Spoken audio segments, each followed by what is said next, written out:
Sahabat Fresh Juice, dimanapun Anda berada, sesaat lagi kita akan mendengarkan Fresh Juice Sabtu 26 Juni 2021 bersama Romo Wens Edi MJL dari Maum Mere. Selamat mendengarkan.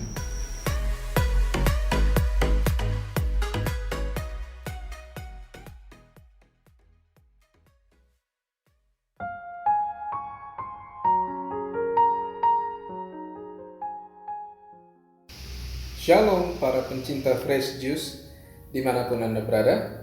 Kembali berjumpa dengan saya Romo Wens Edi MJL dari Serikat Missionaries of God's Love di Keuskupan Maumere. Fresh Juice hari ini kita akan mendengarkan renungan yang diambil dari Injil Matius bab 8 ayat 5 sampai 17. Pada suatu hari Yesus masuk ke kota Kapernaum. Maka datanglah seorang perwira, mendapatkan dia dan mohon kepadanya, "Tuhan, hambaku terbaring di rumah karena sakit lumpuh, dan ia sangat menderita." Yesus berkata kepadanya, "Aku akan datang menyembuhkannya." Tetapi perwira itu berkata kepadanya, "Tuhan, aku tidak layak menerima Tuhan di dalam rumahku. Katakan saja sepatah kata, maka hambaku ini akan sembuh. Sebab aku sendiri seorang bawahan, dan di bawahku ada pula prajurit. Jika aku berkata kepada salah seorang prajurit, 'Pergi,' maka ia pergi. Dan kepada seorang lain, 'Datang,' maka ia datang. Ataupun kepada hambaku, 'Kerjakanlah ini,' maka ia akan mengerjakannya." Mendengar hal itu, Yesus heran dan berkata kepada mereka yang mengikutinya, "Aku berkata kepadamu, sesungguhnya iman sebesar ini tidak pernah aku jumpai pada seorang pun di antara orang Israel.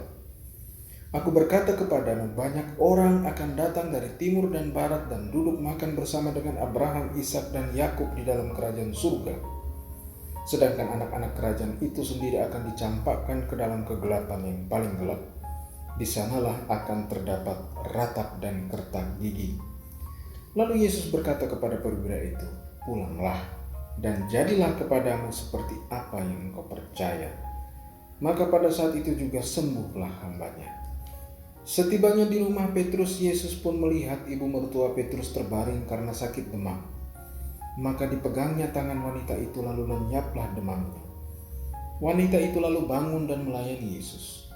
Menjelang malam, dibawalah kepada Yesus banyak orang yang kerasukan setan, dan dengan sepatah kata Yesus mengusir roh-roh itu dan menyembuhkan orang-orang yang menderita sakit.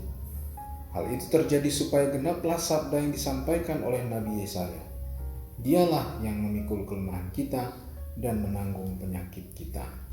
Demikianlah Injil Tuhan. Terpujilah Kristus.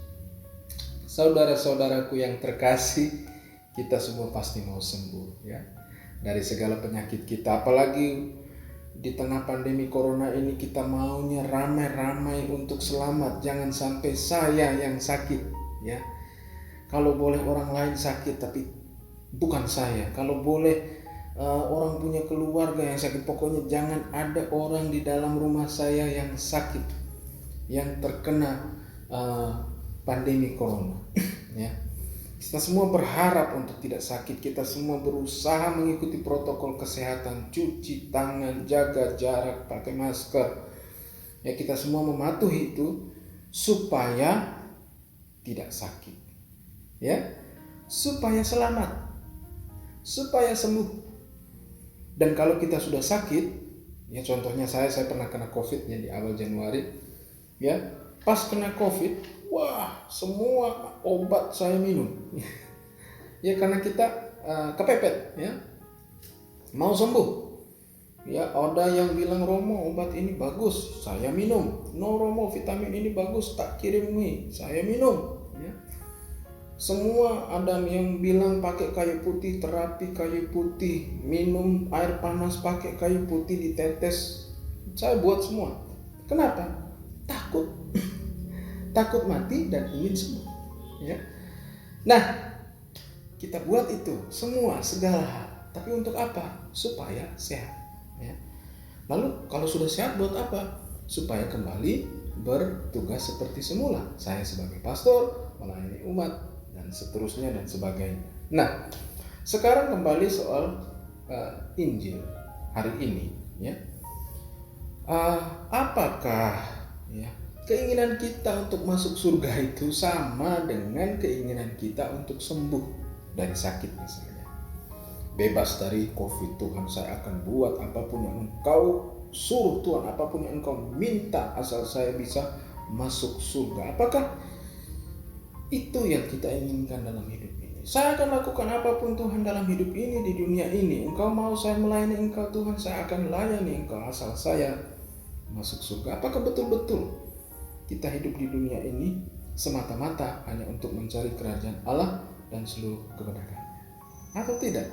Atau kita mencari hal lain? Kerajaan Allah menjadi nomor sekian. Nanti kalau sudah sakit baru kita mencari, aduh Tuhan tolong saya, haleluya, amin. Ya.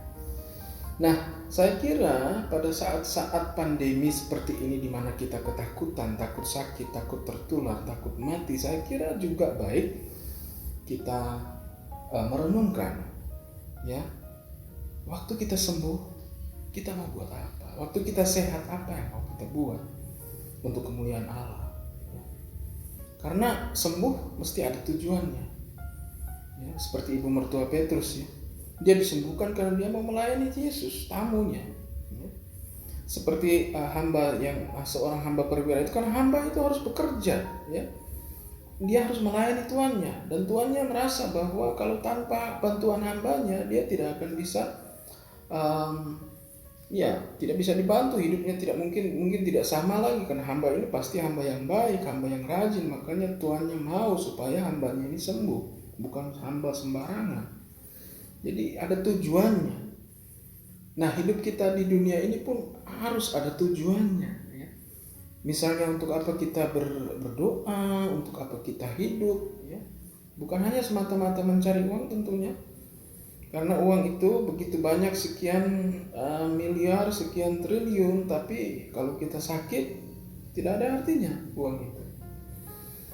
Kalau hidup kita tinggal dihitung berapa hari lagi, berapa bulan lagi, tidak ada artinya. Kekayaan sebesar apapun tidak ada akan artinya. Jadi, marilah saudara-saudaraku, pada masa-masa pandemi corona ini, ketika kita mau melakukan apapun supaya bisa sehat, mari kita juga melakukan hal yang sama untuk kerajaan Allah dan kebenarannya. Saya akan melakukan apapun, ya, supaya saya bisa misalnya membaca kitab suci setiap hari. Wah, saya harus membatalkan janji-janji saya kepada klien-klien saya, atau saya membatalkan misalnya mengorbankan waktu berbisnis saya, waktu bekerja saya selama beberapa menit misalnya untuk entah novena kerahiman ilahi, ya, praktek-praktek devosional lainnya yang kita memang harus korbankan waktu supaya kita bisa dekat dengan Yesus. Yesus sudah mati untuk kita, ya. Tujuan dia supaya kita hidup, dan hidup bukan hanya sekedar hidup yang layak, yang harus direfleksikan setiap saat, ya. Hidup lebih hidup dalam sabda Tuhan, menghidupi sabda Tuhan. Ini adalah Yesus adalah sabda Allah, ya. Sabda Allah yang harus kita hidupkan. Ya, beliau sudah mati dan bangkit supaya kita bisa hidup, supaya Yesus bisa hidup di dalam diri kita, dan kita harus melakukan apapun, ya, apapun yang harus kita lakukan supaya Kristus bisa hidup di dalam diri kita. Amin.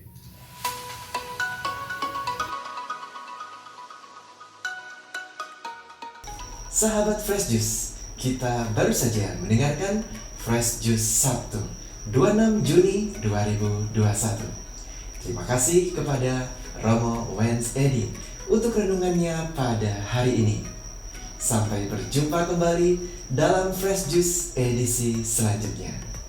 Jaga kesehatan dan salam Fresh Juice.